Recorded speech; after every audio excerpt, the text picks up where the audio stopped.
더욱 짙게 내려앉은 여왕의 집 88에는 한편의 파국 서사시처럼 펼쳐집니다. 아저씨, 엄마가 좀 이상해요. 감춰진 진실들이 수면 위로 떠오르고 사람들의 입에 담기지 못한 상처들이 폭로로 변해 각자의 목을 겨누는 이야기.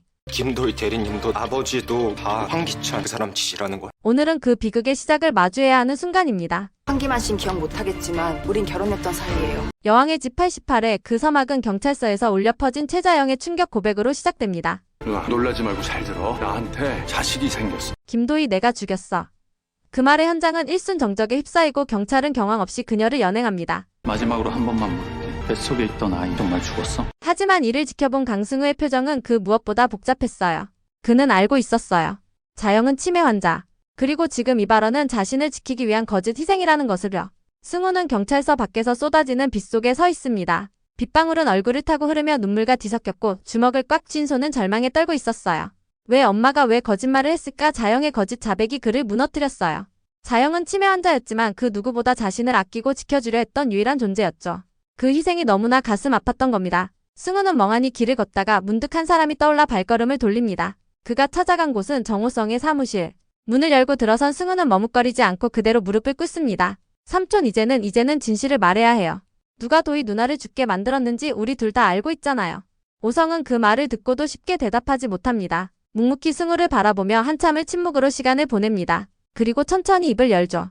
그 진실이 세상을 얼마나 흔들 수 있을지 넌 감당할 수 있겠니? 승우는 고개를 듭니다. 그의 눈엔 망설임도 두려움도 없었어요. 그 진실을 감추고 사는 삶보다 진실을 밝히고 후회하는 삶을 살고 싶어요.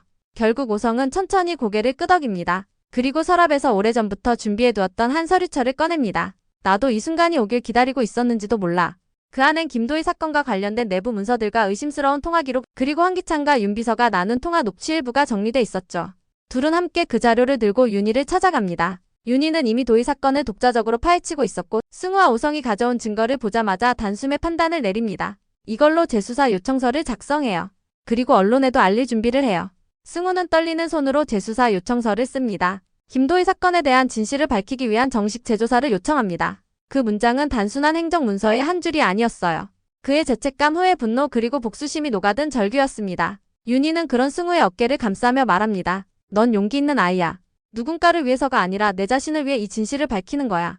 승우는 고개를 끄덕이며 말해요. 이건 엄마가 감당하지 않아도 될 몫이었어요. 이제는 제가 해야 할 일이에요.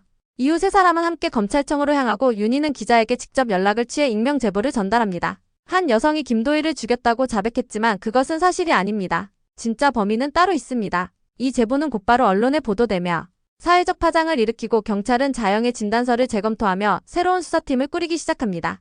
비오는 날 조용한 발걸음으로 움직인 승우는 결국 파문을 일으켰고 그 물결은 여왕의 집 전체를 휩쓸기 시작합니다. 한편 황기찬은 그동안 단단히 쌓아 올렸다고 믿었던 권력의 성이 와르르 무너지는 소리를 듣게 됩니다. 그 시작은 바로 강재인의 손에 들린 단 하나의 녹음 파일이었습니다. 회장실엔 숨막힐 듯한 긴장감이 흘렀어요.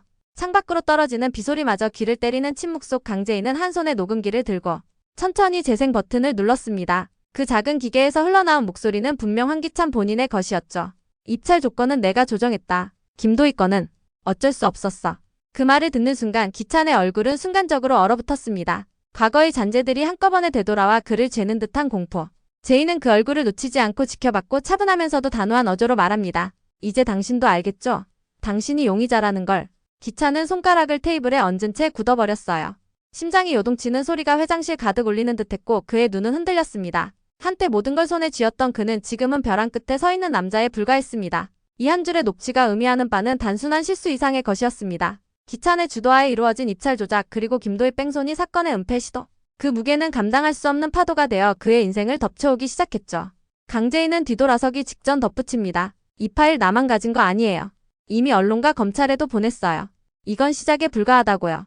그 순간 기찬의 안색은 창백해졌고 그는 본능적으로 전화기를 집어 윤 비서를 호출하려 합니다. 하지만 전화선이 끊긴 듯 신호음은 들리지 않았죠. 그 자그마한 사소함조차 그가 지금 어떤 위치에 있는지를 처절하게 보여주는 디테일이었어요.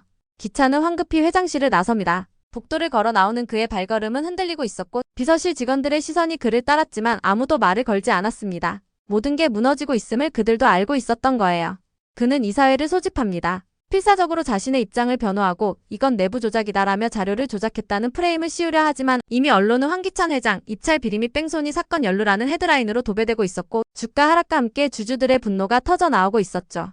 윤희는 이 모든 사태를 바라보며 한숨을 내쉽니다. 그리고 윤 비서를 조용히 호출해 말합니다. 기찬과 셀이 모든 자료를 정리해요. 이제는 정리를 해야 할 시간이니까요.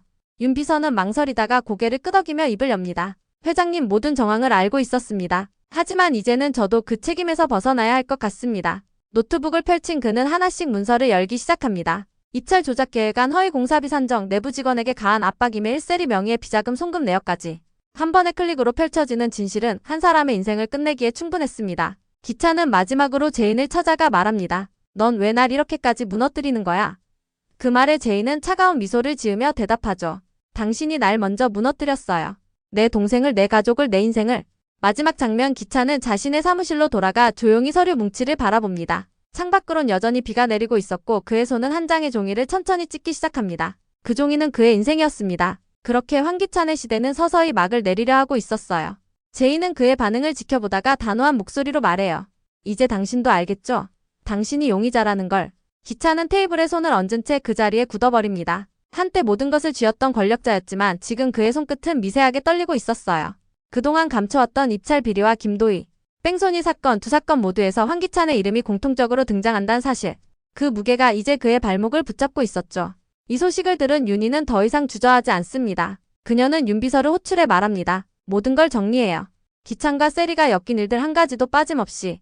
이건 제 아이의 복수를 넘어서 우리 가문을 되찾기 위한 전쟁이에요. 그 말에 윤 비서는 잠시 눈을 내리깔고 조심스럽게 입을 엽니다. 회장님께선 이미 대비하고 계셨을 겁니다. 윤희는 날카롭게 묻습니다. 지금도 그 사람을 보호하려는 거예요? 윤 비서는 고개를 저어요.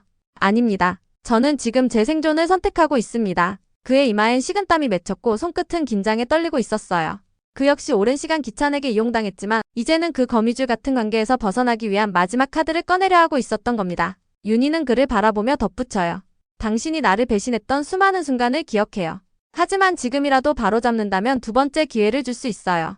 그 말에 윤 비서는 고개를 끄덕이며 노트북을 꺼내 모든 비리를 정리하기 시작합니다. 입찰 서류 조작, 허위 계약, 내부 고발자 협박, 세리의 계좌 이체 내역까지 하나씩 그 퍼즐이 맞춰지기 시작합니다. 그러는 사이 강제인은 검찰청과 언론에 추가 자료를 보내기 시작합니다. 그녀는 기찬의 회장직 박탈과 동시에 세리의 사회적 퇴출까지 겨냥한 이중 전략을 펼치고 있었어요.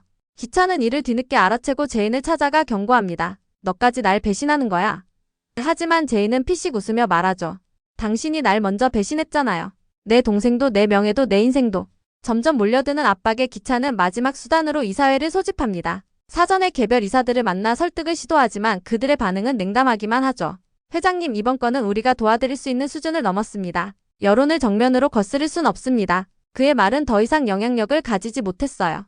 이사회 당일 기찬은 억울하다는 입장을 거듭 강조하며 연설합니다. 윤희 측에서 제시한 자료는 조작 가능성이 있습니다. 저는 결백합니다. 그러나 이사들의 시선은 그저 차가울 뿐이었어요. 이미 언론은 황기찬 회장, 입찰 비리 및 뺑소니 사건 연루라는 타이틀로 도배되었고 SNS에서는 실시간으로 해임을 촉구하는 국민청원이 수십만 명의 동의를 얻고 있었죠.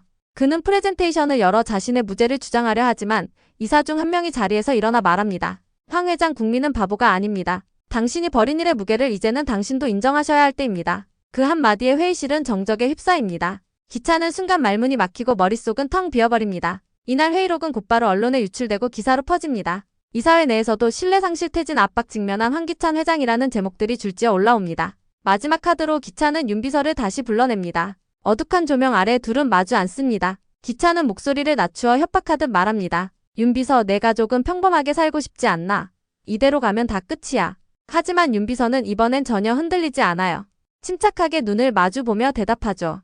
저는 이제 저를 지킬 겁니다. 당신을 지켜줄 이유는 더 이상 없습니다. 그 한마디에 기찬은 얼어붙습니다. 그의 목덜미를 타고 식은땀이 흘러내리기 시작하죠.